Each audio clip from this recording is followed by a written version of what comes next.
Hi viewers, మనం వచ్చేసి home science PUC Karnataka government second year గురించి మనం తెలుసుకోబోతున్నాము. సెకండ్ ఇయర్లో వచ్చేసి హోమ్ సైన్స్ గురించి తెలుసుకోబోతున్నాము. ఈ యొక్క సబ్జెక్ట్ని మనం తెలుసుకోబోతున్నాము. కర్ణాటక గవర్నమెంట్ది. సో +2 అండ్ తెలుగులో intermediate second year home science గురించి తెలుసుకోబోతున్నాము. ఇంగ్లీష్ మీడియంది తెలుగులో అండ్ తమిళ మీడియంలో తెలుసుకోబోతున్నాము. మార్కుల గురించి తెలుసుకోబోతున్నాము. సిలబస్ వచ్చేసి second year course home science వచ్చేసి టోటల్ వచ్చేసి 120 మార్కులకి, నంబర్ ఆఫ్ ప్రాక్టికల్స్ వచ్చేసి 20 మార్కులకి, మ్యాక్సిమం మార్క్స్ వచ్చేసి 100 మార్కులు, థియరీ 70 మార్కులు, ప్రాక్టికల్స్ వచ్చేసి 20 మార్కులు, ఇంటర్నల్ అసెస్మెంట్కి వచ్చేసి 10 మార్కులు. సో మొత్తం వచ్చేసి 4 గంటలు ఎగ్జామ్. థియరీ వచ్చేసి 4 అవర్స్, ప్రాక్టీస్ వచ్చేసి 2 అవర్స్ ఉంటుందన్నమాట. సరే, ఫస్ట్ పాఠం వచ్చేసి యూనిట్కు ఫస్ట్ వచ్చేసి సేవింగ్స్ గురించి తెలుసుకుంటాం. Learning of objectives. సో మనము లెర్నింగ్ ఆబ్జెక్టివ్స్ ఏంటి అంటే ఎనేబుల్ స్టూడెంట్స్ టు పిల్లలకు వచ్చేసి తెలుసుకునే దానికోసంగా understand the concept of savings. ఇక్కడ వచ్చేసి పొదుపు అనేటువంటి దాని గురించి అర్థం చేసుకోవడం అనమాట. అంటే పొదుపు అంటే ఏంటి అనేటువంటిది అర్థం చేసుకోవాలి పిల్లలు, తర్వాత విద్యార్థులు అర్థం చేసుకోవాలి. తర్వాత వచ్చేసి learn about the various savings institutions. ఏ విధంగా వచ్చేసి వివిధ సంస్థల గురించి తెలుసుకోవాలి, ప్రతి ఒక్కరు తెలుసుకోవాలన్నమాట. ఇది చిన్న పెద్ద ప్రతి ఒక్కరు తెలుసుకోవాల్సినటువంటి సబ్జెక్టు. మనము ఇంట్రడక్షన్ గురించి తెలుసుకుందాము. సో ఇంట్రడక్షన్ పరిచయము తెలుసుకుందాము. Savings are a means of providing for future wants. అంటే పొదుపు అంటే ఏంటంటే భవిష్యత్తు అవసరాలకు కావలసినటువంటిది, అంటే భవిష్యత్తు అవసరాలకు కావలసినటువంటి డబ్బు అనమాట. So savings is putting aside some money from the family income for emergency or future use. ఇక్కడ మనం ఏం చేస్తామంటే సేవింగ్స్ నుంచి కాస్త డబ్బును వచ్చేసి మనము కాస్త దాచిపెడతామన్నమాట. దాన్ని ఎమర్జెన్సీ యూస్ కోసము లేదా ఫ్యూచర్లో ఉపయోగించడం కోసము మనం వాటిని డబ్బుని దాచిపెట్టడము జరుగుతుంది. సో మనము వ్యక్తిగత అవసరాలను మాత్రమే కాకుండా మనము దాచిపెట్టుకోవడము జరుగుతుంది. Savings is important from the national point of view also in order to accelerate the development of the country and step up the rate of capital formation. The rate of savings must go up. ఇక్కడ వచ్చేసి మనము ప్రత్యేకమైనటువంటి ఒక వ్యక్తిగతమైనటువంటి భవిష్యత్తు కోసమే కాకుండా పొదుపు అనేటువంటిది మన యొక్క ఇప్పుడు వచ్చేసి ఒక ఉదాహరణ చెప్తాను. మనకు కొన్ని కోరికలు ఉంటాయి. భవిష్యత్తులో మనము కొంచెం బిజినెస్ పెట్టుకోవాలి, లేదా మన ఒక కారు కొనుక్కోవాలి, లేదా వచ్చేసి ఒక ఇల్లు కట్టుకోవాలి అనేటువంటిది ప్రతి ఒక్కరికి కోరిక అనేటువంటిది కలుగుతుంది.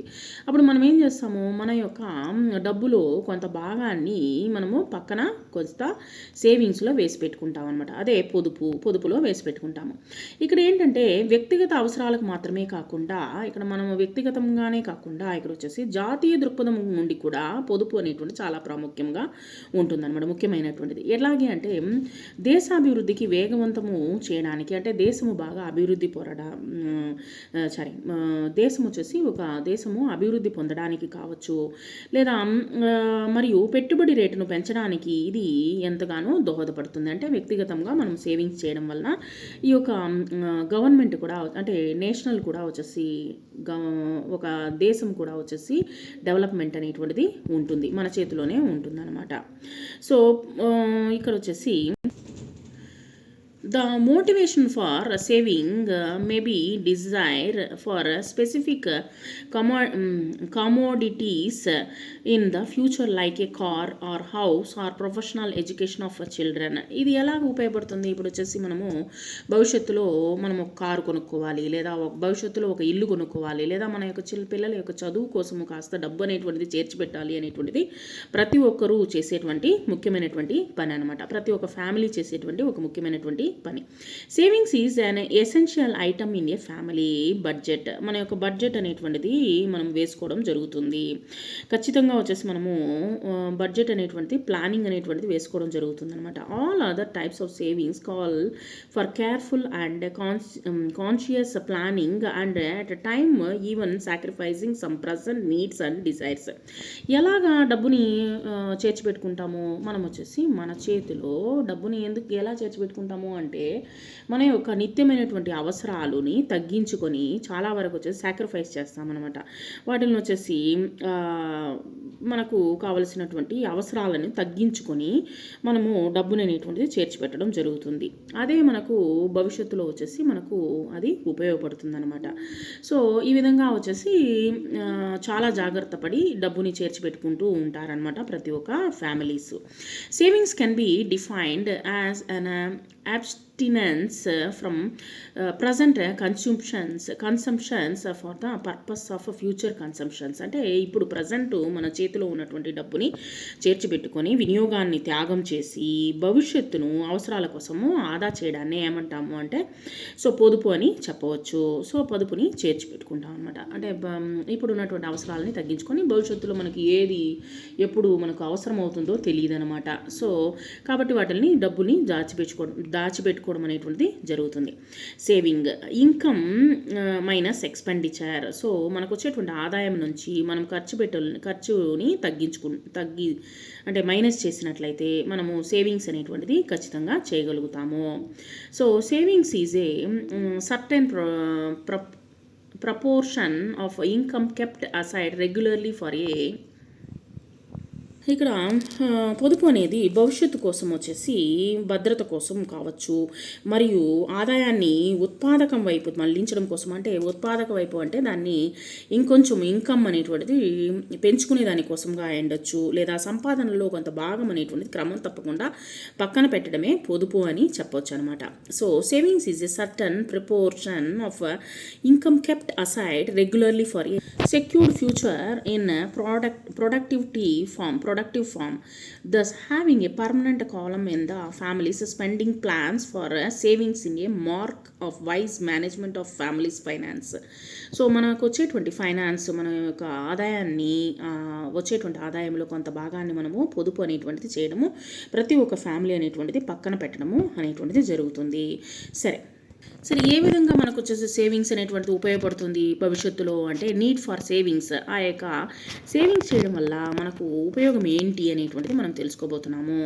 ఇక్కడ there are several reasons for savings చేయడము చాలా రీజన్స్ ఉన్నాయన్నమాట. అనేక కారణాలు ఉన్నాయన్నమాట సేవింగ్స్ చేయడానికి. ఇంకా చాలా కారణాలు ఉన్నాయి. ఎలాగా అంటే helps in the period of physical inability during illness.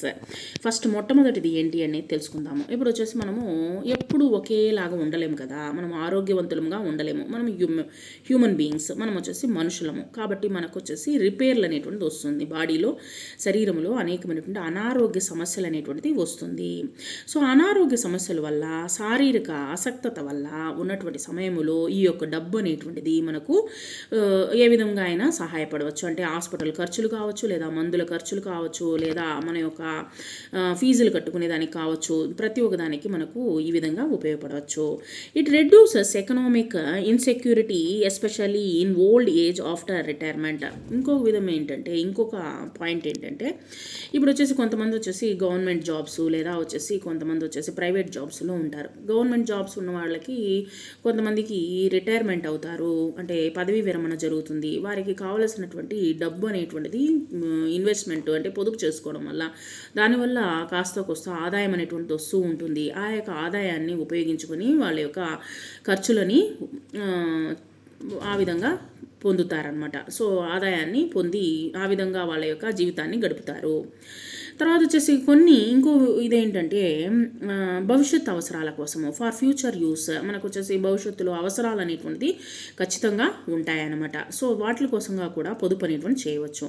Becomes a sources of income. అది కాకుండా వచ్చేసి మనకు ఆదాయ వనరుగా మారుతుంది. మనం వచ్చేసి ఇప్పుడు డబ్బుని చేర్చిపెట్టుకోవడం, ఫిక్స్డ్ డిపాజిట్లో వేసాము అనుకుందాం. మనకు కాస్త డబ్బును వచ్చేసి చేర్చిపెట్టి కాస్త డబ్బును వచ్చేసి ఇన్వెస్ట్ చేసామనుకోండి, దాంట్లో నుంచి వచ్చేటువంటి ఆదాయం అనేటువంటిది మనకు ఇన్కమ్ అనేటువంటిది వస్తూ ఉంటుందన్నమాట. ఇంకొక ఇన్కమ్ అనేటువంటిది వస్తూ ఉంటుంది. Maintains A standard of living.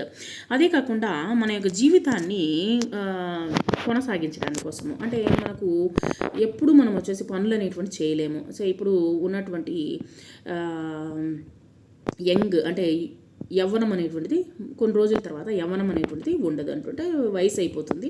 ఆ వయసు అయిపోయిన తర్వాత మనం ఏం చేస్తాము, కాస్త మనకు అసక్తత అనేటువంటిది కలుగుతుంది. అంటే అసక్తత కలుగుతుంది అంటే కాస్త డల్ అవుతాము, మన శరీరం వచ్చేసి సహకరించదు. అలాంటి సమయాల్లో మనకు ఆ యొక్క ఆదాయం అనేటువంటిది కరెక్ట్గా మనకు ఉపయోగపడుతుంది.